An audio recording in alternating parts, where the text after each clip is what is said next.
Esse cara explodiu os próprios braços do irmão antes que tudo desse errado. Isaac foi tratado como o futuro de sua nobre família. As donzelas se alinhavam com presentes. Os trabalhadores elogiavam seu nome. Até sua babá assou todos os seus lanches favoritos para celebrar sua recomendação à Academia Real. Todos o chamavam de gênio. Seu irmão mais novo, Jonas, até tocava música para ele com um sorriso brilhante, como se nada no mundo pudesse dar errado. Mas tudo mudou quando Isaac pegou uma febre estranha. No início, todos acharam que era apenas uma doença. Após 3 meses, um estudioso da Torre Mágica revelou a verdade. O mana de Isaac era anormal. Movia-se rápido demais, violentamente demais, como uma tempestade presa dentro do corpo de uma criança. Sempre que colidia com o mana ao seu redor, explodia. Pessoas se machucavam, servos morriam. A mansão vivia com medo. Então, um dia, seu mana explodiu novamente e arrancou o braço direito de Jonas. Foi nesse momento que Isaac decidiu que não poderia mais viver perto de ninguém. Aos apenas 15 anos, ele implorou ao pai para trancá-lo onde ninguém pudesse alcançá-lo. A partir de então, seu quarto se tornou uma prisão. Sua vida se tornou pesquisa. Cada pessoa que se importava com ele desapareceu lentamente. Seu leal ajudante, Lucas, ficou ao seu lado até que o veneno tirou sua vida. Sua família envelheceu sem ele. Seu pai morreu. Por décadas, Isaac permaneceu trancado no escuro, comendo pão mofado, estudando magia e tentando resolver a maldição que arruinou sua vida. Então, aos 71 anos, seu irmão Jonas finalmente veio visitá-lo. Eles conversaram através da porta por horas, como 2 irmãos tentando recuperar uma vida inteira de memórias perdidas. Mas Jonas revelou algo chocante para ele. Uma guerra estourou, e um portão de outro mundo se abriu e os invadiu. A preocupação de Isaac abriu a porta, e ele viu sangue se espalhando pelo chão. Jonas havia sido esfaqueado, e passou seus momentos finais falando com ele. Após enterrar seu irmão na primavera, Isaac finalmente completou sua pesquisa e produziu uma pequena bola de fogo. Ele havia resolvido sua maldição, mas era tarde demais. Com pesar no coração, ele morreu. De repente, ele ouve uma voz familiar chamando seu nome. Acontece que é a voz de Hans. Isaac não quer acreditar em seus ouvidos, porque Hans morreu anos atrás. Quando ele abre os olhos, está em seu corpo jovem. Hans está ao lado da janela e a abre porque Isaac está ensopado de suor e parece pálido. Isaac se senta, perguntando se está sonhando. Ele também assume que sua vida está passando diante de seus olhos no momento da morte. Hans vai até a janela para ver um jovem Jonas brincando e estressando as donzelas. Isaac solta um bom sorriso quando percebe que não está sonhando, mas que, de alguma forma, voltou ao passado. Agora, ele enfrenta uma nova vida onde se espera que ele se liberte das correntes de seu passado. Enquanto está de pé junto à janela,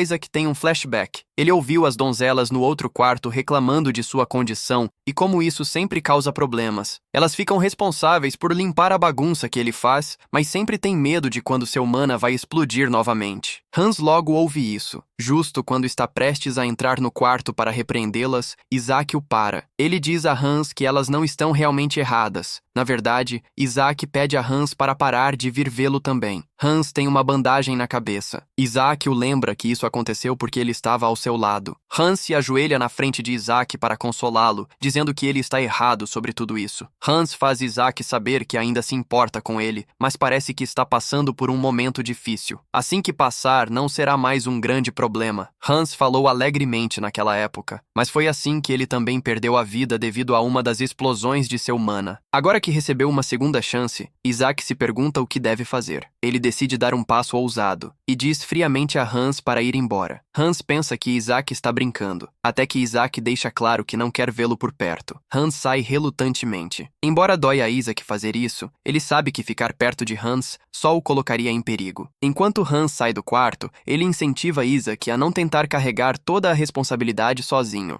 Hans diz que está tudo bem ele confiar nos outros às vezes. Após sua saída, Isaac percebe que Hans nunca disse isso em seu sonho. Ele se dá um tapa no rosto para confirmar que realmente não está sonhando. O tapa dói tanto que o confirma que ele está de volta ao passado. Ele se pergunta como morreu em sua vida anterior, mas decide deixar isso de lado porque não importa se é um sonho ou realidade. O que ele precisa fazer é impedir que a história se repita. para nunca mais ter uma explosão de mana. Aparentemente, no passado, houve alguém que sofreu a mesma condição que ele. Essa pessoa era Zeke von Gertha. Ele conseguiu alcançar um reino onde nenhum humano havia chegado antes. Ele era um mago de 10º nível. Essa pessoa era o bisavô de Isaac. Ele só conseguiu descobrir sobre ele nos registros ancestrais que seu pai lhe passou, enquanto ele vivia na cela subterrânea. Após anos de estudo detalhado, descobriu uma forma de superar a constituição especial. Foi com uma pedra rúnica específica. Isaac então esculpe um padrão de sua pesquisa em uma pedra de mana. Assim, ele cria a rúnica específica que precisa. Ele pega a pedra e percebe como é bom ser jovem novamente. Suas mãos tremiam antes, mas agora ele segura a pedra com firmeza. Para evitar o efeito colateral de sua constituição especial, que é a explosão de mana, o recipiente que contém sua mana deve suportar a mana que circula eternamente. No entanto, a mana de Isaac flui de forma insana e violenta. O recipiente não consegue aguentar isso. Uma pessoa normal deve morrer no momento em que se quebra, mas, por alguma razão desconhecida, o recipiente de Isaac se restaura como se nada tivesse acontecido. Basicamente, é por isso que seu recipiente pode explodir 10 ou até 20 vezes, e ele ainda está vivo. A rúnica que ele acabou de esculpir danifica intencionalmente os caminhos de mana. Um impacto contínuo é aplicado na área danificada, resultando na abertura de um novo caminho. Assim, o choque da mana violenta acaba sendo disperso. Contudo, a taxa de sucesso é bastante baixa. Ele mal conseguiu antes de morrer. A pequena chama que ele produziu antes de morrer era a prova de seu sucesso. Ele se pergunta se desta vez funcionará. Isaac tenta criar uma pequena bola de fogo, como antes. Mas para seu choque, ele libera uma chama tão imensa que o assusta. Ele não consegue acreditar na quantidade de poder que flui através dele. Quando olha para a rúnica, ela ainda permanece intacta. Isaac finalmente percebe que seus caminhos aumentaram para 3. Cada um dos caminhos tem um tamanho e uma propriedade diferentes. Agora ele consegue manifestar 3 feitiços ao mesmo tempo. Isaac não acredita que realmente funcionou, mas rapidamente ele se controla, pois esse não é seu objetivo. Seu objetivo é evitar qualquer explosão de mana. Para isso, ele percebe que 3 caminhos não são suficientes. Ele entende que deve usar mais magia mais frequentemente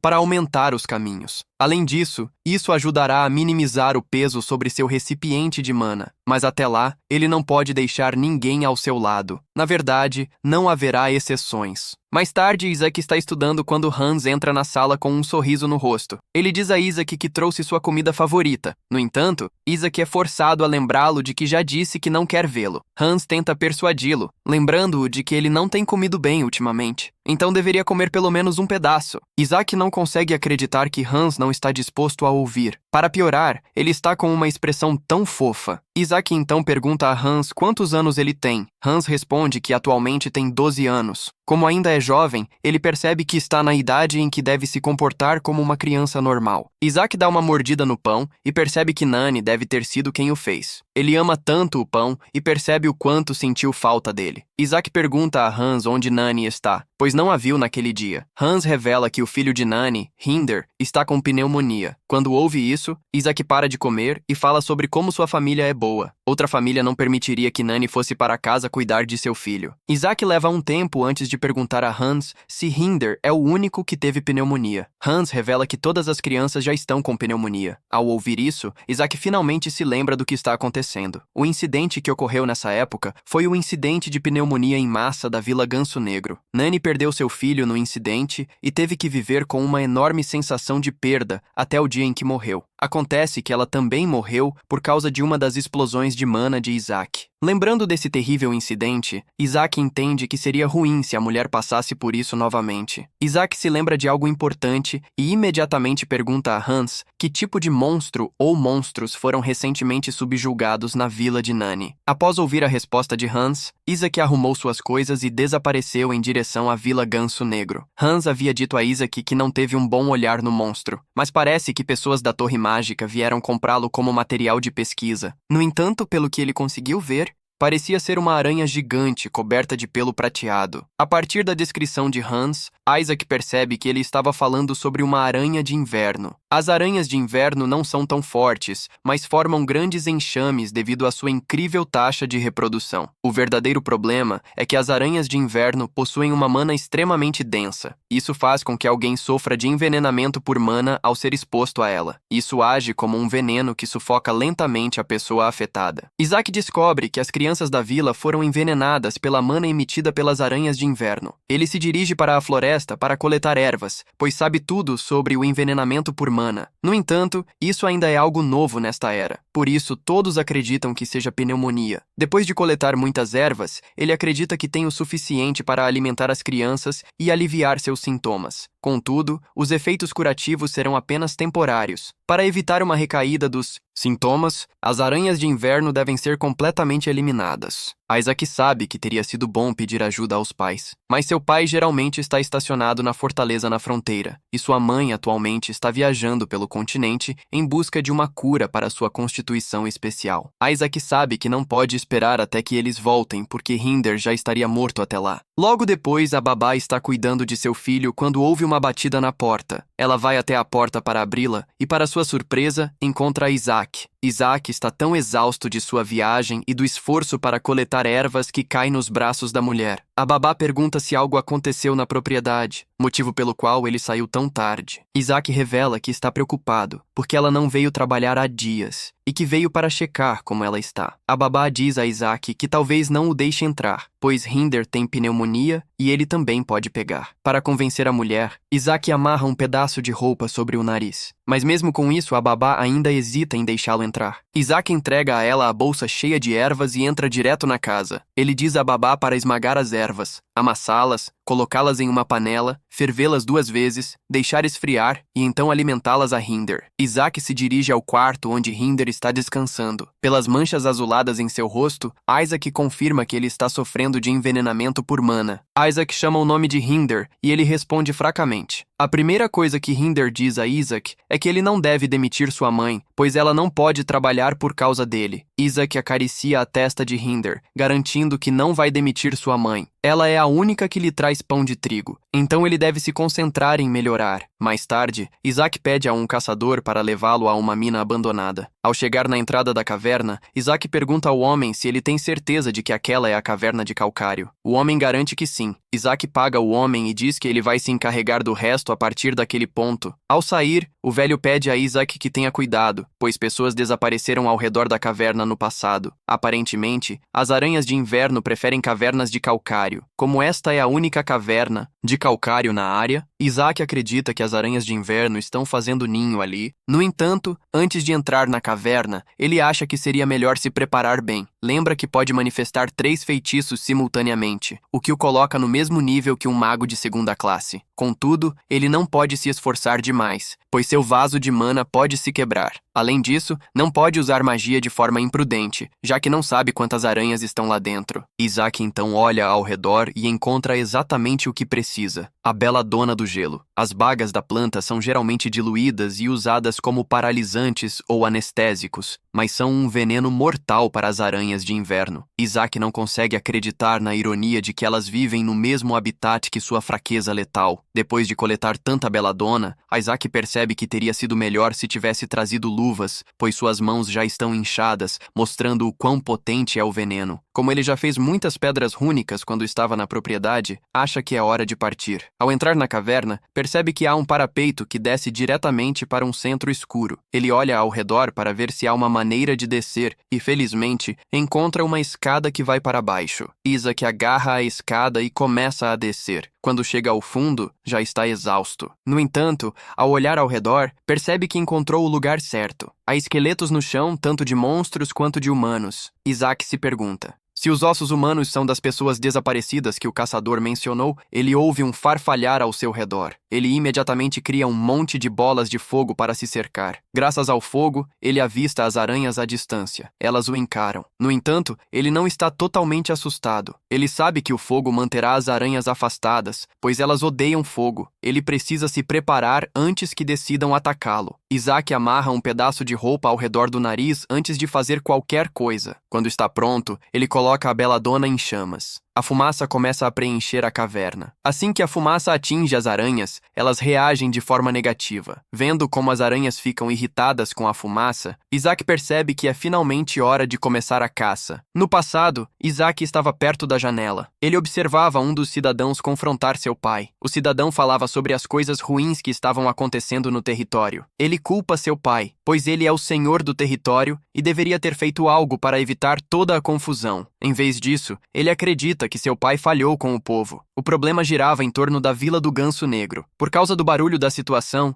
Isaac começa a considerar uma mudança para o porão. O porão é mais silencioso e tem menos pessoas por perto. Lá, ele pode se concentrar mais em pesquisar sua constituição especial. Além disso, ele considera cobrir a parede com Dimitrium, um material com alta resistência mágica. Isso ajudará a conter suas explosões de mana. Depois de falar consigo mesmo por muito tempo, ele finalmente chama o nome de Hans. Só então percebe que Hans está morto. Agora, no presente, enquanto está sentado na caverna, ele se pergunta por que precisa lembrar dessas velhas memórias terríveis. Ele olha ao redor e percebe que a beladona está enfraquecendo seriamente as aranhas. Como não pode alimentar o veneno diretamente às aranhas, tudo o que pode fazer é queimar a flor e deixar a fumaça se espalhar. Isso deve paralisá-las até que se afoguem. No entanto, esse método não é infalível, pois ele também não estará a salvo. Por isso, ele envolve um pedaço de roupa úmida em seu rosto como um filtro primário. Qualquer veneno que entrar em seu corpo será purificado pela mana dentro dele. Ele também criou uma bola de fogo comprimida, que usa como defesa para manter as aranhas afastadas. Ele está basicamente usando 3 tipos de magia ao mesmo tempo: purificação, magia do fogo e transição de fase. Para a magia do fogo, ele consegue lançar os 3 feitiços simultaneamente através de 3 circuitos de mana. Isso poderia ser chamado de multicircuito. Foi graças a isso que ele pôde ganhar tempo para as aranhas se enfraquecerem. Quando elas estão paralisadas,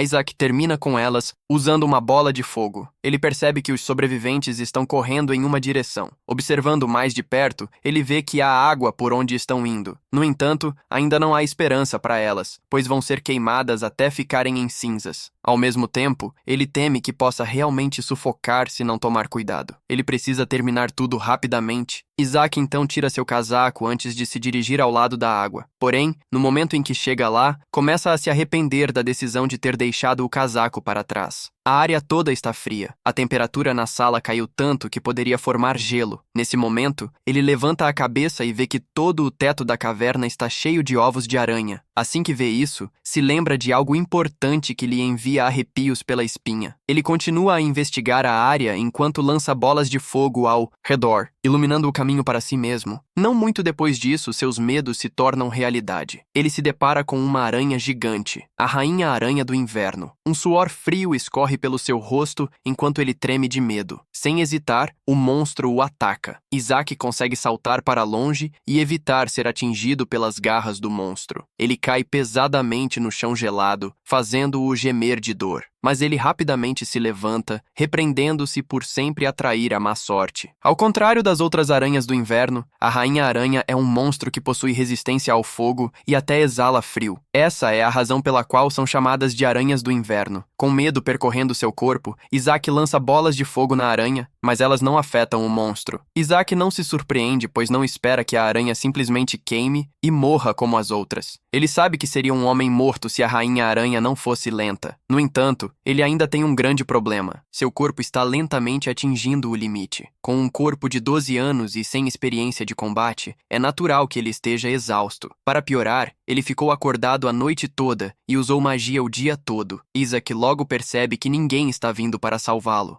Ele precisa superar seu medo. Ele começa a lembrar dos sacrifícios que a babá fez apenas para que ele estivesse confortável. Aparentemente, o trigo não cresce na região norte onde eles estão, mas a babá viaja para uma cidade distante toda semana só para trazer trigo de alta qualidade para ele. Assim, ele pode comer pão macio. Ao lembrar disso, Isaac se recompôs. Ele decide que vai pedir a babá para fazer muito pão quando voltar para casa. Isaac pega sua pá e larga sua mochila. Ele se prepara para enfrentar a rainha-aranha de frente. Mesmo que seja uma rainha, continua sendo um inseto. Isaac deixa a mochila e corre em direção à rainha com a pá. Usando o movimento lento da rainha contra ela, ele atinge sua cabeça com a pá, deixando um buraco nela. No entanto, isso não é suficiente para matar a rainha. ele é arrastado para debaixo do monstrengo rainha. Ainda assim, Isaac se recusa a soltar a perna do monstro. Após uma breve deliberação sobre o que fazer para derrubar o monstro, ele percebe que precisa usar uma abordagem diferente. Ele cria uma bola de fogo, comprimindo-a até que a chama fique azul. Uma vez poderosa o suficiente para o que ele deseja, ele solta a chama azul comprimida na barriga da aranha. Como ele queria, a chama começa a cozinhar as entranhas da rainha aranha. A aranha treme com a vida deixando seu corpo. Isaac tenta puxar a mão, mas acha difícil porque a aranha não fica parada. Depois de tentar arduamente, ele finalmente consegue puxar seu braço. Isaac cai no chão e bate a cabeça. No entanto, a chama azul é suficiente para derrubar a aranha e até queimar um bloco de gelo. Mais tarde, Isaac ouve vozes familiares ao seu redor. São as vozes de Hans e da babá. Ele os ouve falando sobre como ele entrou na mina abandonada, o que o fez se machucar. É quando Isaac percebe que, na verdade, derrotou a rainha aranha do inverno. Depois disso, ele desmaiou ao bater a cabeça no chão. Contudo, ele acordou depois e mal conseguiu sair da mina abandonada e voltar para a vila. Depois disso, ele encontrou Hans, que estava à porta da vila, e caiu em seus braços. Agora que está acordado, Isaac ouve a babá dizendo a Hans que, depois que ela fez o que Isaac pediu, Hinder foi completamente curado. Hans olha para Isaac, dizendo que é assim que ele é. Ele pode ter se tornado insensível após a explosão de mana, mas seu bom coração nunca o abandonou. Isaac quase explode de vergonha ao ouvir isso. Ele se força a sentar para que eles saibam que está acordado. Os dois ficam chocados ao ver isso. Ele pergunta quanto tempo ficou dormindo. Hans diz que ele esteve fora por cerca de meio-dia. A babá pergunta se ele está bem. Ele responde que está bom e a dor é um pouco suportável. A mulher entra em pânico ao ouvir isso, perguntando a Isaac o que ele quer dizer com suportável. Ela exige saber por que ele foi a um lugar tão perigoso sozinho. Ele responde calmamente que caiu enquanto tentava coletar algumas ervas próximas. Isaac sabe que obviamente não pode contar a eles que matou um monstro. Não há como eles acreditarem que um garoto de 12 anos como ele fez isso. Seria melhor que ele inventasse uma desculpa. Isaac então pergunta à babá como Hinder está. Ela responde que ele está muito melhor depois que ela lhe deu as ervas que ele prescreveu. Na verdade, as outras crianças da vila estão todas bem. Isaac fica feliz em ouvir isso e acha melhor manter o envenenamento por mana em segredo. Se os superiores descobrirem, estudiosos seriam chamados. Definitivamente se tornará um problema se os corpos das aranhas de inverno na mina abandonada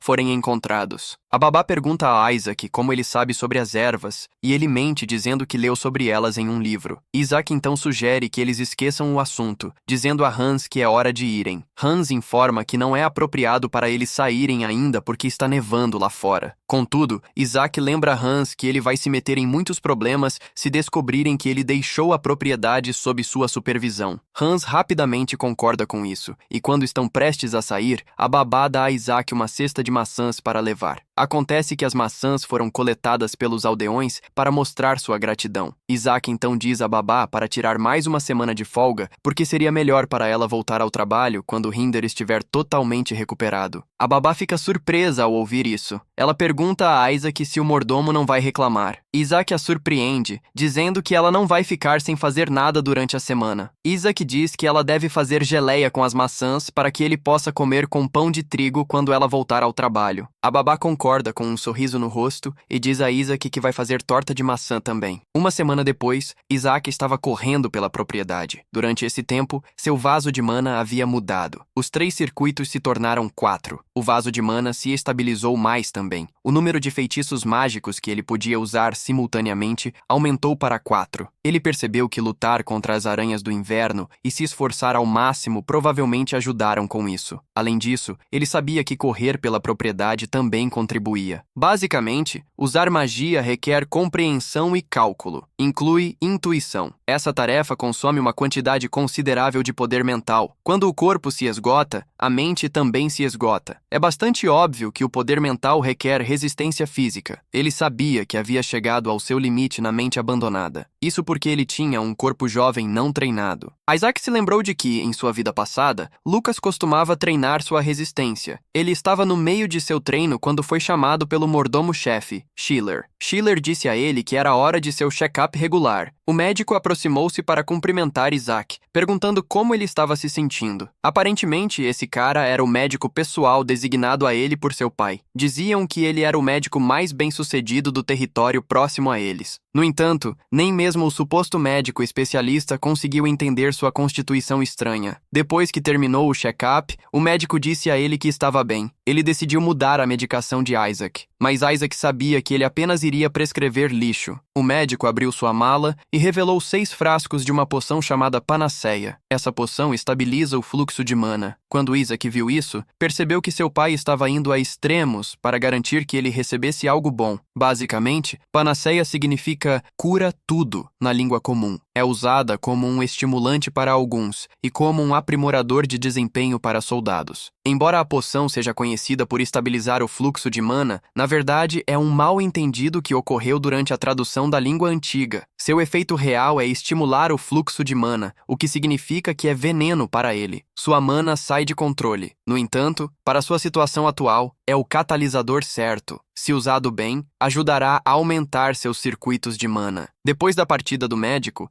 Isaac notou que Schiller estava o observando. Ele perguntou a Schiller se ele tinha algo a dizer. Schiller revelou sua surpresa ao ver que Isaac parecia realmente calmo. Ele sempre fazia birra por ser visto. Graças a isso, os médicos do território direto se recusaram a ser seu médico pessoal. Isaac perguntou a Schiller se teria sido melhor se ele tivesse feito uma cena, como costumava fazer. Schiller permaneceu em silêncio por um segundo antes de finalmente se abrir. Ele disse a Isaac que soube de Hans que ele curou as crianças de Black Goose da pneumonia. Quando Isaac ouviu isso, percebeu que Schiller havia interrogado Hans. Schiller disse a Isaac que isso se tornaria um grande problema se o comitê consultivo descobrisse. Schiller então disse friamente a Isaac que iria deixar passar dessa vez, mas o advertiu a se conter. Se ele não conseguisse, deveria informar a Schiller primeiro. Mesmo em sua vida passada, Isaac não conseguiu se aproximar de Schiller. Schiller sempre foi um mordomo-chefe seco e inflexível. Era um homem supostamente frio que sempre mantinha distância dos outros. No entanto, segundo o que ele ouviu de Jonas antes de morrer, Schiller serviu a família até o final antes de perder a vida. No fundo, Schiller se importava muito e apenas tentava agir como um cara duro. Isaac então sorriu e disse a Schiller que entendia o que ele queria dizer. Schiller então perguntou a Isaac se havia algum motivo específico para ele ter corrido nos últimos dias. Isaac respondeu que, ao longo da história, magos que alcançaram o 5º nível ou mais treinavam seus corpos. Sendo um corpo que canaliza mana, ele deveria estar em um estado saudável. Mais tarde, naquela noite, Schiller escreveu seu relatório sobre como Isaac curou as crianças da Vila Black Goose de pneumonia. Schiller acreditava que, devido à natureza da constituição de Isaac, seria difícil para ele usar magia no futuro. Ele acreditava que um caminho como estudioso ou alquimista poderia ser o certo para ele. Pensou que, com isso, o pai de Isaac também ficaria aliviado de algumas preocupações. Nesse momento, uma empregada chamada Rosa entrou no escritório de Schiller, dizendo que as empregadas estavam desaparecendo. 2 garotas, Clara e Annette, tinham sumido. Rosa disse que poderia, na verdade, garantir que Annette, se não Clara, era uma boa garota. De fato, Annette não havia tirado um dia de folga em 3 anos, o que significava que algo definitivamente aconteceu com ela. Mais tarde, Rosa foi vista conversando com outra empregada e um criado chamado Bill. Bill falou mal do território. Dizer que não é o melhor lugar para viver. O clima é severo nesta parte do mundo. Bandoleiros ou monstros sempre aparecem. A outra criada pergunta a Bill se ele está basicamente dizendo que vai fugir. Ele responde casualmente que a possibilidade não é 0. A garota então diz que Annette não é como ele. Ela não pode simplesmente desaparecer do nada. Annette trabalhou duro para pagar a medicina do pai. Bill diz de forma estúpida que a garota deve estar cansada de cuidar do pai doente. Ou talvez tenha fugido com algum vagabundo. Rosa grita com Bill, mandando-o cuidar da boca. Bill se defende, dizendo que está apenas expondo sua própria teoria. As duas dizem a ele que não estão interessadas em qualquer teoria que ele tenha. Bill continua, dizendo que o que quer que esteja acontecendo pode ser uma ação de magia negra. Elas perguntam o que ele quer dizer com isso. Ele lembra que estão trabalhando para uma família de magos. Além disso, Isaac não está em boa condição. Ele acredita que seu pai está usando qualquer magia que puder para curar seu filho. É quando Rosa e sua colega percebem que Bill está dizendo que as meninas desaparecidas foram sacrificadas vivas. Rosa o repreende, mandando-o parar de espalhar rumores estúpidos. Ela lembra Bill que o mestre da casa o acolheu, mesmo sendo um criminoso. Os dois estão discutindo quando Isaac aparece atrás deles. Ele diz a Bill que tem uma história muito interessante. Isaac sorri para ele, incentivando-o a contar mais da história. Bill fica em pânico ao perceber que desabafou na presença de Isaac. Isaac então leva Bill para seu escritório para ouvir mais dele. Bill revela que a primeira criada que desapareceu há 2 meses foi Hilda. Algumas semanas depois, Clara desapareceu. Foi no último fim de semana que Annette sumiu após ir à missa. Com um olhar frio, Isaac pergunta se ele tem ideia do porquê isso aconteceu. No fundo, Bill está preocupado ao ver o quão frio é o olhar de Isaac. Ele responde que não tem ideia do que poderia ter acontecido. Isaac assegura que Bill pode ser honesto e que não o punirá por isso. Bill se vê obrigado a perguntar se Isaac tem certeza do que está dizendo. Isaac diz que sim. Bill fica em silêncio por 1 minuto. Isaac então pergunta se ele acha que as meninas desapareceram por causa dele. Bill gagueja antes de dizer que é bem óbvio que está relacionado a ele. Ele menciona que Hans está mais próximo de Isaac. Ele está sempre machucado ou ferido. Além disso, ele está sempre reclamando de alguma dor. Bill continua falando, dizendo que tem certeza de que Hans seria quem morreria, a morte mais dolorosa de todas. Bill para de falar imediatamente quando percebe que o humor de Isaac mudou totalmente. Ele começa a entrar em pânico, implorando a Isaac por sua vida. Ele fala sobre como não se casou e nem teve filhos. Isaac pergunta casualmente se ele deseja viver. Bill avisa que, se quiser viver, terá que fazer algum trabalho para ele. Mais tarde, Isaac é visto em seu quarto, pensando em Rosa e Annette em sua vida passada. Depois que Hans e sua babá morreram, elas foram as únicas criadas que se ofereceram para servi-lo, mesmo quando ele tentou se livrar delas. As duas se recusaram a sair. Ele ainda disse a elas para não trazerem poções porque eram inúteis, mas elas encorajaram Isaac a não perder a esperança, pois tudo definitivamente iria melhorar. Isaac não lidou bem com isso, dizendo que é horrível matar alguém que ama com suas próprias mãos. Ele grita com elas, perguntando se elas sabem como se sente. Annette se adianta, dizendo a Isaac que sabe porque causou a morte de sua amiga com suas próprias mãos. Isaac fica surpreso ao ouvir isso e pede mais detalhes. Annette revela que aconteceu no passado. Ela poderia ter salvado Clara se tivesse procurado por ela. Annette caminha até Isaac, dizendo que entende sua situação única. No entanto, ela avisa que qualquer um pode acabar fazendo coisas que nunca pretendia. Ela diz calmamente a Isaac que isso pode acontecer com qualquer um uma vez na vida. Surpreendentemente, a conversa de Annette conseguiu confortá-lo naquela época. Agora, no presente, Isaac se arrepende de não ter pedido mais detalhes. Momentos depois, Bill aparece na sala. Parece que Isaac deu a ele uma missão para descobrir para onde as criadas foram. Bill afirma confiante que conseguiu, pois não demorou muito. Ele diz que perguntou aos mendigos perto das estradas e as descrições batem perfeitamente.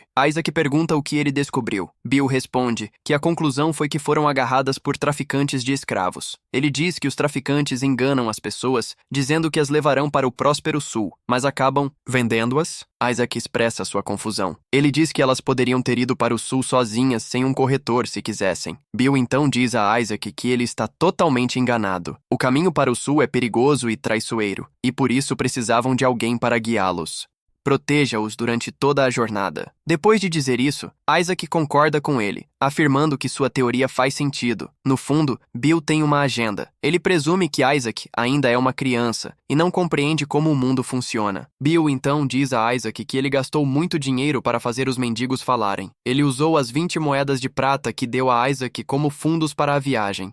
Isaac fica surpreso ao ouvir isso, pois esse valor é o suficiente para metade do salário de 1 ano. Bill afirma que todos estavam em alerta. No entanto, Isaac lhe diz que ele realmente não se importa com o dinheiro. O que ele quer é encontrar as empregadas o mais rápido possível. Bill sorri amplamente ao ouvir isso. Ele logo pergunta a Isaac se há mais alguma coisa que ele gostaria que ele fizesse. Isaac diz que sim, garantindo a ele que será bem compensado por isso. Bill comemora profundamente, pois acredita que encontrou um otário. Ele está convencido de que, se tratar Isaac da maneira certa, as coisas se tornarão lucrativas para ele. Bill vê a Isaac como um ovo de ouro recém-posto, mas o único defeito é que Isaac é uma bomba relógio. No entanto, Bill não está preocupado. Não há recompensa sem um pouco de risco. Com um sorriso no rosto, ele diz a Isaac que pode levá-lo até o corretor. Tudo acontece em um flash. Quando ele abre os olhos, se encontra em uma cela, apenas de cueca. Ele grita em choque, perguntando como foi parar em uma cela. Desconhecido para ele,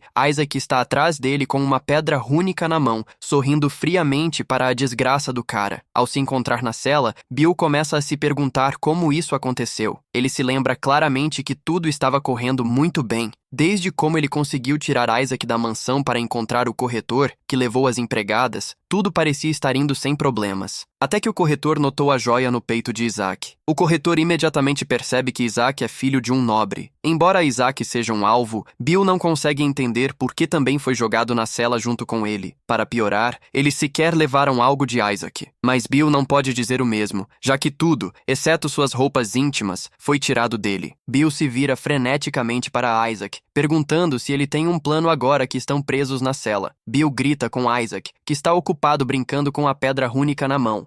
Isaac se surpreende ao ver que Bill finalmente mostrou suas verdadeiras cores, ao deixar de lado as formalidades de chamá-lo de jovem mestre. Bill argumenta, perguntando se ele usaria formalidades se estivesse em seu lugar. Como as coisas estão, parece que estão prestes a morrer. Isaac simplesmente lhe diz que está saindo para encontrar Annette e as outras empregadas. Bill o provoca, perguntando como ele planeja fazer isso quando claramente estão em uma jaula. Isaac ignora suas preocupações. Ele estende a mão e destrói a jaula com sua mágica, deixando Bill em completo choque. Sua atitude muda imediatamente, e ele começa a se referir a Isaac como seu mestre novamente, pedindo para não deixar a masmorra sem ele. Isaac devolve a energia, perguntando se ele o conhece. Bill implora para que ele não haja de maneira mesquinha. Enquanto isso, alguns dos bandidos já ouviram o barulho alto da destruição do portão e estão a caminho para ver o que está acontecendo. Percebendo que Isaac está prestes a deixá-lo para trás, Bill se põe de quatro como um cachorro, implorando para que Isaac não o abandone. De fato, ele avisa a Isaac que fará qualquer coisa que ele quiser. No momento em que Isaac ouve isso, ele se lembra de que Bill já esteve exatamente nessa posição no passado. Naquela época, Bill foi pego tentando vender os segredos da família para a organização de bandidos. Bill implorou para ser poupado, mas seus apelos foram ignorados. Ele era originalmente um bandido que foi acolhido e recebeu uma segunda chance, mas encontrou uma maneira de estragar tudo. Bill derramou lágrimas enquanto implorava com todas as suas forças, prometendo que nunca mais trairia a família. Mas seus apelos não valiam nada, pois ele foi abatido na fria neve, seu sangue aquecendo o solo. Isaac lamenta o fato de que o cara foi morto, porque ele teria sido útil se fosse um pouco menos ganancioso. Agora que está na mesma posição, Isaac percebe que Bill, sendo um ex-bandido, estava familiarizado com a economia subterrânea. Por isso, ele conseguiu rastrear as empregadas usando seu conhecimento. Pelo que ele se lembra, a organização criminosa para a qual Bill tentava vender os livros secretos em sua vida passada é o mesmo grupo de bandidos que sequestrou as empregadas. Esse bando de criminosos expandiu seu poder por meio do tráfico humano. Eles acabaram se espalhando pelo território de Gerda como um câncer e atormentaram o povo com isso. Isaac conclui que deve eliminar qualquer semente que possa ameaçar sua família. Ele então saca um pergaminho de contrato dizendo a Bill que há algo que ele deve fazer, já que ele está disposto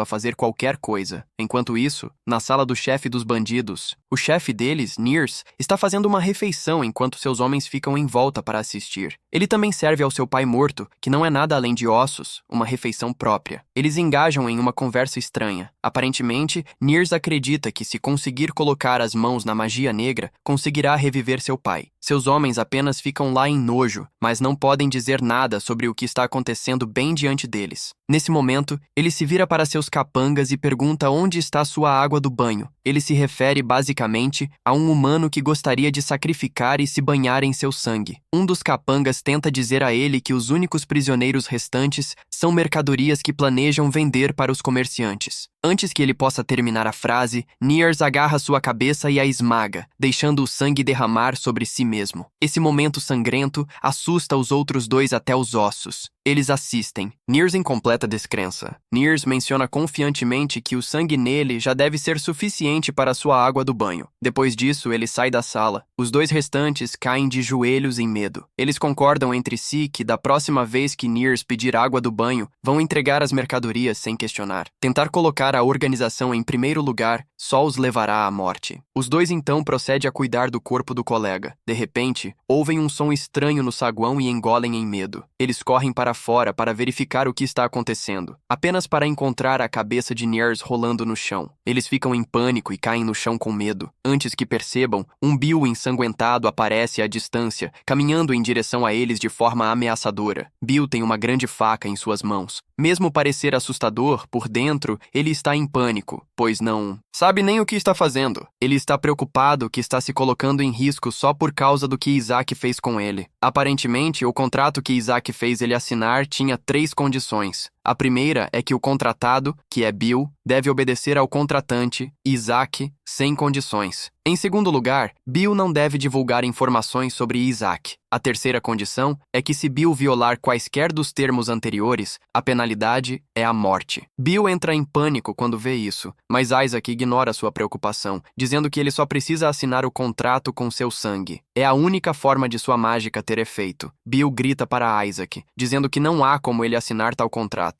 Mas, de repente, eles ouvem alguns bandidos se aproximando. Isaac aproveita a oportunidade para lembrá-lo de que não tem muito tempo. Percebendo que Isaac está certo e que os bandidos só irão matá-lo se não cooperar, Bill agarra a faca da mão de Isaac. Ele corta o dedo e prensa sobre o pergaminho do contrato, que imediatamente emite uma luz brilhante. Logo após assinar o contrato, os bandidos entram e exigem saber como eles escaparam. Bill entra em pânico, mas Isaac ataca calmamente o trio com bolas de gelo para nocauteá-los. Bill está em completo choque. Ele pergunta a Isaac se o trio está morto, mas Isaac informa que eles apenas desmaiaram. Bill pergunta a Isaac como ele consegue fazer isso. Isaac, confiante, revela a lança de gelo em suas mãos, mostrando que ele simplesmente usou magia. Depois disso, Bill pega um pano dos bandidos e se arma com a faca enquanto caminham pelos esgotos. Bill nervosamente diz a Isaac que é a primeira vez que vê magia de gelo, então não tem como não admitir que Isaac é incrível. Isaac diz a ele que é normal que a magia de gelo seja rara, isso porque não é realmente prático. Momentos depois, eles avistam outro bandido no canto. Isaac decide usar isso como uma lição para Bill. Isaac pergunta a Bill o que ele precisa para fazer gelo. Bill responde nervosamente que é basicamente água. Isaac garante que essa é a resposta certa, revelando que, seja a umidade no ar ou poças no chão, o que ele primeiro precisa é moldar a água na forma que deseja. Depois disso, ele vai comprimir, condensar, expandir e então evaporar. Basicamente, precisa passar por essas 4 etapas. Gerenciar cada uma individualmente é simples, mas executá-las ao mesmo tempo é a parte difícil. Enquanto Isaac está preparando a bola de gelo, Bill o pressiona a se apressar para não serem pegos. No entanto, o aviso chega tarde, já que o bandido os nota e começa a caminhar em direção a eles. O cara basicamente se oferece como um sujeito de teste.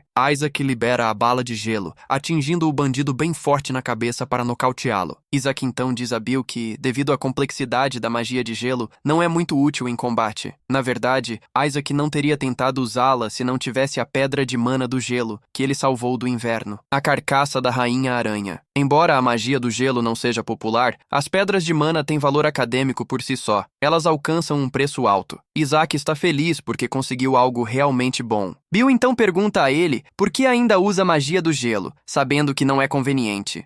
Isaac responde que é porque é impopular. Muito poucas pessoas sabem sobre isso. Ele menciona que é realmente difícil distinguir isso de trauma por força contundente. Como se transforma em água ao derreter, não deixa evidências. Isso o torna perfeito para stealth. Bill pergunta a Isaac por que ele não está matando os bandidos. Isaac diz que isso não tem utilidade. Mesmo que os mate, serão substituídos por outro grupo de idiotas. Enquanto continuam a derrubar os bandidos, Bill expressa sua preocupação. Ele diz que deixá-los vivos pode dar-lhes uma chance de continuar fazendo coisas ruins. Mas Isaac o informa que é exatamente por isso que os está mantendo vivos. Seu alvo é apenas uma pessoa. Nesse momento, eles encontram Nears. Bill entra em pânico ao ver aquele cara assustador. Ele informa rapidamente Isaac sobre quem é Nears. Revela que ele é um lunático que despedaça pessoas com as próprias mãos. Isaac nem sequer hesitou. Ele diz a Bill que isso basicamente o livra do trabalho de encontrar o cara. Isaac conjura uma grande lança de gelo e a lança diretamente em Nears. Mas, justo quando está prestes a atingir, Nears desvia e atira a lança de gelo na parede com as próprias mãos. Bill grita de medo ao ver isso, mas Isaac permanece calmo e sereno. Isaac elogia a força de Nears, perguntando se ele é de uma tribo do norte. Bill, por outro lado, não consegue acreditar que Isaac esteja realmente elogiando alguém prestes a despedaçá-los. Nears também expressa sua felicidade por finalmente ter encontrado água suficiente para o banho. Como Isaac é um mago, menciona que Isaac será um material excelente para sua magia negra. Mas Bill começa a implorar para ser poupado. Nears caminha em direção a eles. Bill congela de medo enquanto implora. De repente, ele percebe que Nirs não está mais se movendo. Bill abre os olhos em choque, apenas para ver a lança de gelo saindo do peito de Nirs por trás. Ele fica completamente em choque ao perceber que Isaac usou o mesmo gelo que foi desviado antes para matar Nirs. Nirs cai no chão, e Isaac diz a Bill que, a partir daquele momento, ele é o líder da organização. Com a faca em sua mão, Isaac pergunta se ele sabe o que deve fazer. Bill corre para tirar a cabeça de Nirs. Isaac se lembra do conselho que Annette lhe deu. Ela disse que qualquer um pode acabar fazendo coisas que nunca quis fazer, mesmo que seja apenas uma vez na vida. Este é um incidente que vai assombrar Isaac para sempre. Ele ficará com duas opções. Isaac pode se afogar sob o peso dessa culpa, ou pode lutar para viver por causa deles. Annette estava sobrecarregada pela culpa de perder sua amiga Clara naquela época. É por isso que ela deu esse conselho a Isaac. Mas nesta vida, Isaac está preparado para garantir que Annette nunca perca sua amiga. Uma vez que Nirs foi tratado e Bill foi nomeado líder, as criadas são resgatadas dos esgotos e colocadas em uma carruagem rumo à mansão. Quando Annette finalmente se instala, ela vai ao escritório de Isaac para contar como Clara e Hilda planejaram ir para o sul porque ouviram promessas de que a vida no sul estava melhorando. Isaac não fica surpreso ao ouvir isso. É exatamente como Bill suspeitava. Ele então pergunta a Annette se ela foi sequestrada enquanto procurava essas duas. Annette diz a Isaac que, quando conheceu Hilda e Clara nos esgotos, elas estavam completamente descontroladas. Annette admite que, se tivesse ficado mais alguns dias, teria enlouquecido também. Isaac não se surpreende, porque o esgoto é um lugar onde seres humanos são vendidos ou comidos. Até Isaac, que já viu muito, ficou traumatizado ao ver isso. Ele sabe o quão pior é para as garotas jovens. Annette então confessa, revelando que na verdade teve a chance de escapar porque o portão de ferro onde a trancaram estava quebrado. Annette temia que, se não fossem resgatadas, poderia ter matado Clara com suas próprias mãos. No final,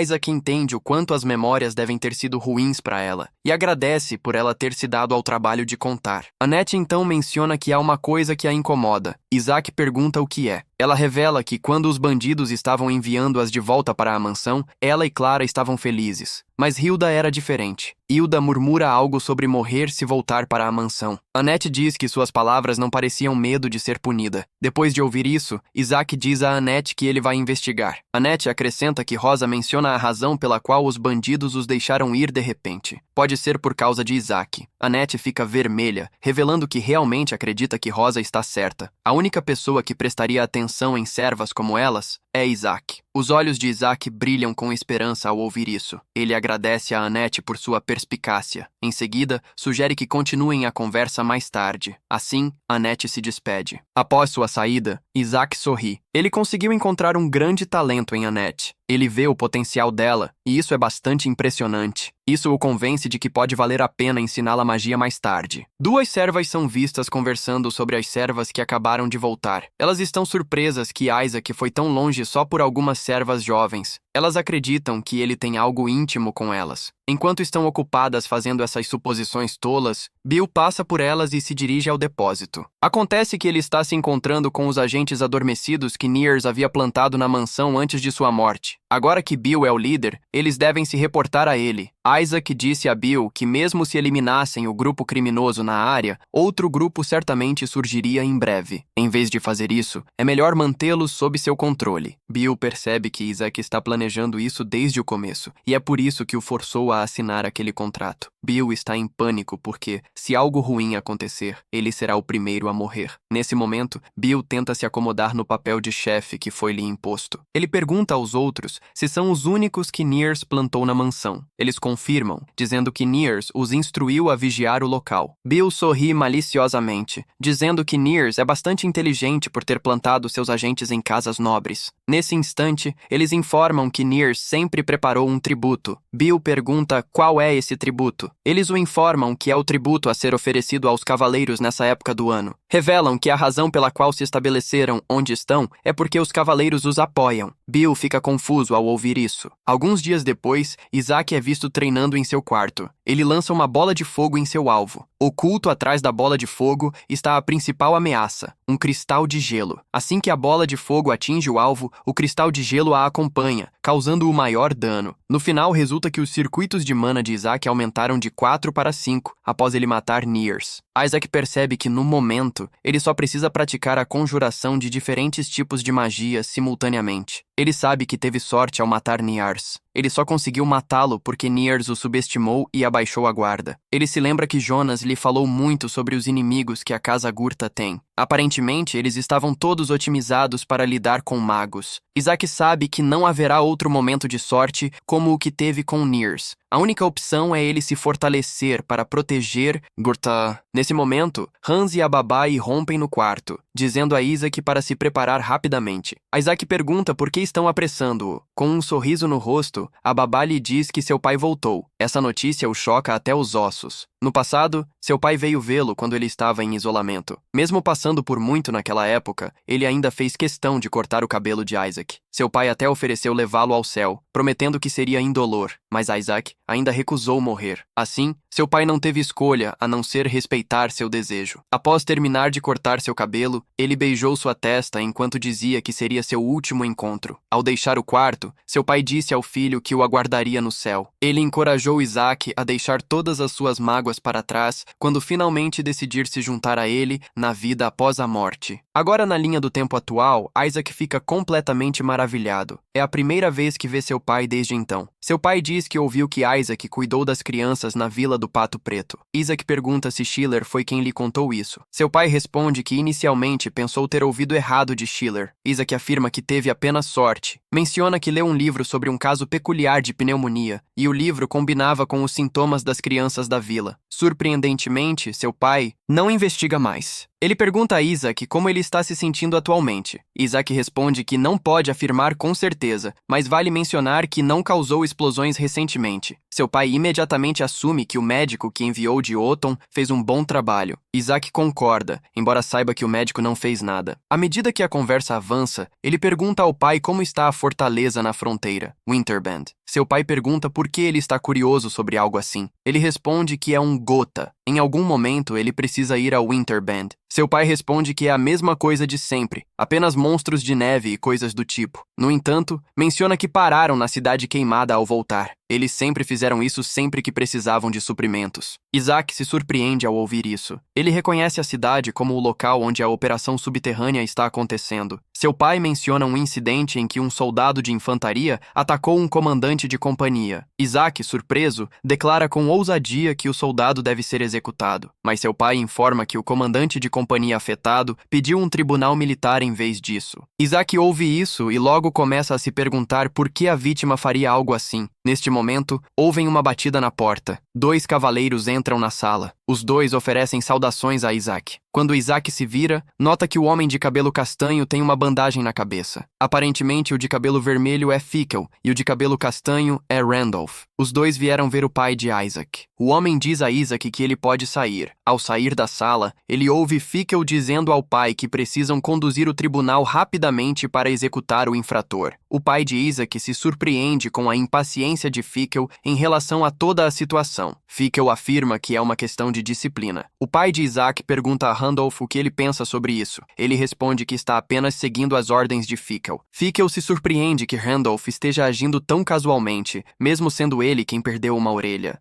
Isaac consegue ouvir isso antes de finalmente deixar a área. Do que conseguiu juntar, percebe que Randolph é a vítima. Nesse momento, Bill aparece correndo como um carneirinho assustado. Ele diz a Isaac que estava procurando por ele porque é uma questão de extrema urgência. Isaac pergunta calmamente qual é o problema. Bill responde que ouviu algo importante de um dos capangas de Nir. Aparentemente, houve 2 cavaleiros que aceitaram um suborno para fechar os olhos sobre o que aconteceu no subterrâneo. Assim que Isaac ouve isso, ele fica ainda mais sério. Bill informa que algo aconteceu recentemente na entrada da operação subterrânea. Aparentemente, o corpo de um dos homens de Nir foi descoberto. O estranho é que tudo, exceto seu dedo mindinho esquerdo, foi cortado. Isaac pergunta a ele por que isso é importante. Bill revela o fato assustador de que ele acordou acordou na cama com todos os dedos faltando. Na verdade, ele avisa Isaac que mandaram uma mensagem através de seu subordinado, dizendo que, se o tributo não estiver pronto em 2 dias, eles vão cortar seus dedos. Bill entra em pânico ao revelar tudo isso. Ele pede a Isaac para fazer algo sobre isso, porque foi ele quem o forçou a se tornar o líder da organização. Isaac pergunta calmamente se houve testemunhas no momento da morte do corpo. Bill responde que houve uma, mas aconteceu tudo em um flash. Aparentemente, uma espada brilhou diante deles e antes que percebessem, acabou. A única coisa notável é que o atacante tinha uma bandagem na cabeça. Assim que Isaac ouve isso, começa a andar, dizendo a Bill que já sabe tudo o que quer saber. Bill ainda está em pânico, mas Isaac o assegura de que ele não vai morrer.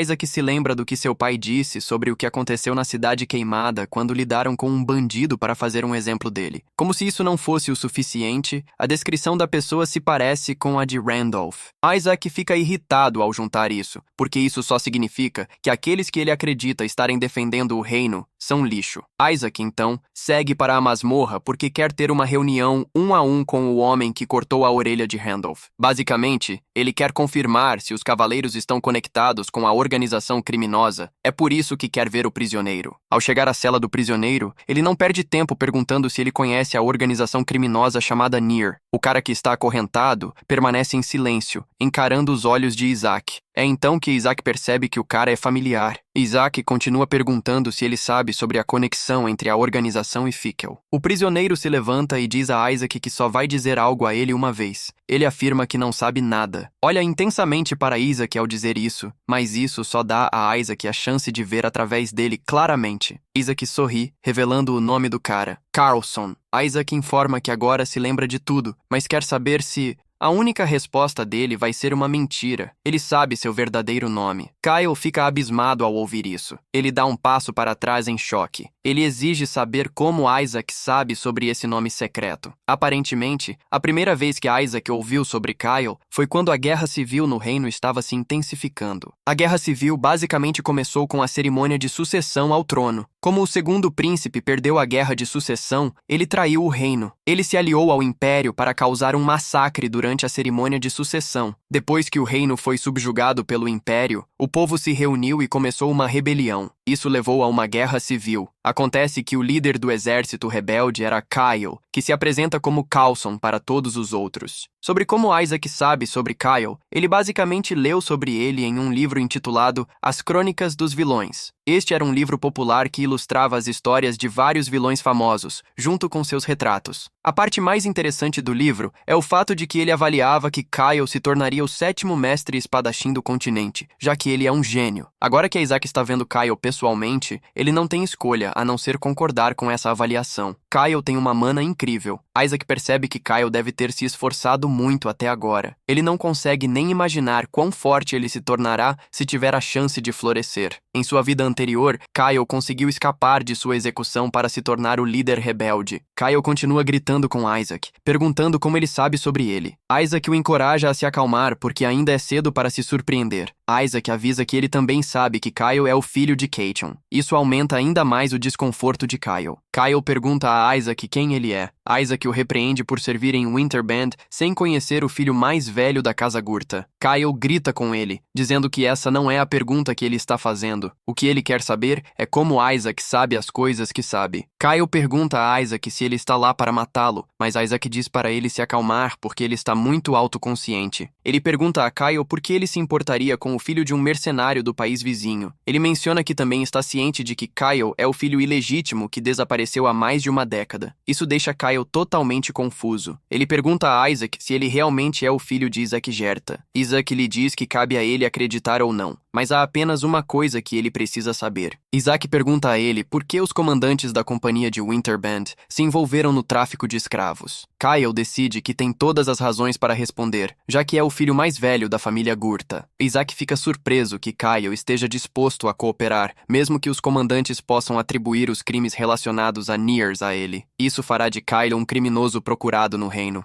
Isaac informa que, se isso acontecer, ele não conseguirá começar sua vingança. Após minutos de silêncio, Isaac percebe que Kyle não é alguém que ele pode manipular. Sendo assim, Isaac conclui que não tem escolha a não ser enfrentar os bandidos ele mesmo. Mais tarde, Randolph e Fickle recebem um convite do suposto líder dos Nears. Os dois se vestem com roupas cobertas enquanto caminham pelos esgotos. Eles ficam surpresos ao ver que não há escravos de forma alguma. Isso os deixa ainda mais irritados, pois Bill os chamou para encontrá-los se tivessem um problema com isso. Isso os deixa se perguntando se o novo líder quer cortá-los. Ao entrar na sala onde a reunião deve acontecer, Bill já está esperando, com medo estampado no rosto. Ele os recebe e abre a porta para que entrem. Os dois inicialmente ficam em guarda, mas quando percebem que Bill está desarmado, decidem relaxar. Os dois entram com ousadia na sala onde o líder está esperando. Como a sala está escura, eles não conseguem ver que Isaac está sentado do outro lado da mesa. Fickle diz a Isaac que ele deve ser realmente corajoso para tê-los convidado após falhar em fornecer seu tributo. Isaac finalmente fala. Ele decide fazer a eles uma simples pergunta. No momento em que ouvem sua voz, eles ficam surpresos. Não esperavam a voz de uma criança.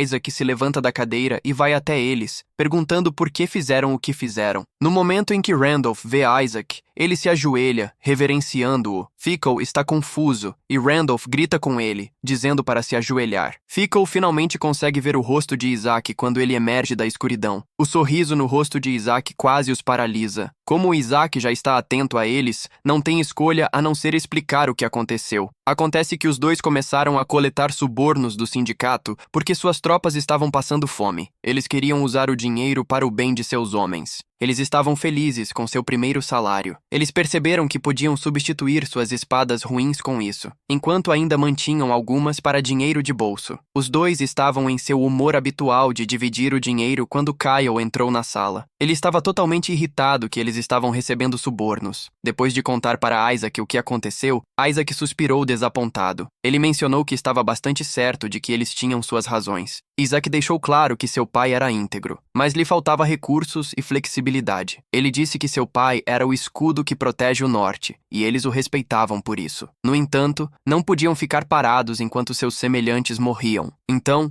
recorreram a extorquir dinheiro dos bandidos para cobrir a falta de suprimentos. Fickle rapidamente entrou na conversa, dizendo que esse era exatamente o caso. Isaac mencionou que era hora de ele dar seu veredicto. Ele os chocou ao pronunciar uma sentença de morte para ambos. Fickle gritou em estado de choque. Isaac deixou claro que o julgamento de seu pai não seria diferente. Contudo, Fickle não queria aceitar isso. Ele se levantou com raiva, recriminando Isaac por condená-los à morte mesmo após ouvir sua história. Ele perguntou a Isaac se ele sabia pelo que estavam passando na neve rigorosa, tudo em nome de servir ao reino. Isaac simplesmente respondeu que não sabia. Ele se levantou, dizendo que não faltavam desculpas, mas gostaria de saber por que também sequestraram civis. Enquanto Fickle tentava argumentar com Isaac, Randolph permanecia em silêncio, com a cabeça abaixada em vergonha. Fickle afirmou que o sequestro de civis era culpa de Near. Isaac perguntou se ele estava basicamente dizendo que não atravessou a linha como Near fez. Fickle perdeu a calma, dizendo que não deveria esperar que alguém como Isaac entendesse o que estava acontecendo. Ele gritou com Randolph, perguntando há quanto tempo ele planejava ficar ali sentado. Ele disse a ele que eram as espadas de Gurta. Se fosse para proteger Gurta, ele estava pronto para cortar qualquer um, mesmo que fosse o filho de seu mestre. Randolph se levantou ao perceber que as coisas estavam ficando sérias. Ele perguntou a Fickle se ele realmente pretendia matar o jovem mestre. Fickle disse a Randolph para pensar, porque seu mestre ainda tinha Jonas como seu filho. Ele acreditava que era melhor matar Isaac e acabar com isso. Fickle mostrou como estava sério ao liberar sua aura, enquanto se preparava para cortar Isaac.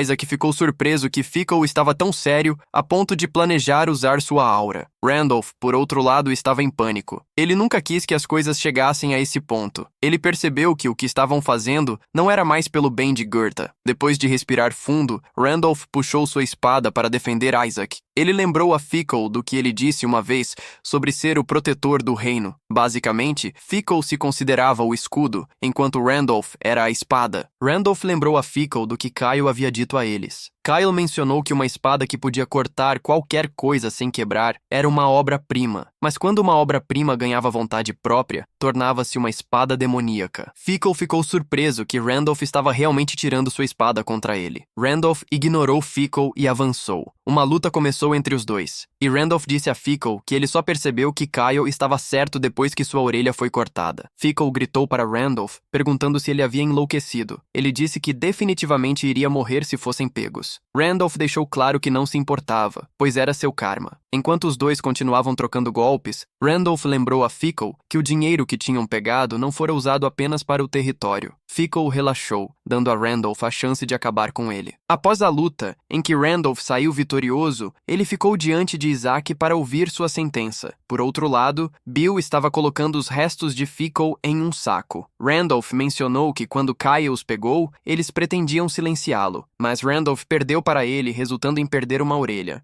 Randolph comentou que Kyle poderia ter realmente matado-os, mas ele apenas disse a Randolph para abrir os ouvidos para a verdade, cortou sua orelha e depois se deixou ser preso sem resistir. Isaac então perguntou a Randolph se ele havia parado a execução de Kyle por culpa. Randolph simplesmente respondeu com um suspiro. Ele estava tremendo de medo ao perguntar a Isaac o que aconteceria com sua família assim que isso se espalhasse. Isaac respondeu que ele obviamente sabia a resposta por si mesmo. Randolph ficou ali em completa derrota. Bill podia sentir a tensão na sala. Ele temia que algo fosse dar errado novamente. Justo então, Isaac perguntou a Randolph se ele gostaria de pagar por seus pecados através de meios alternativos.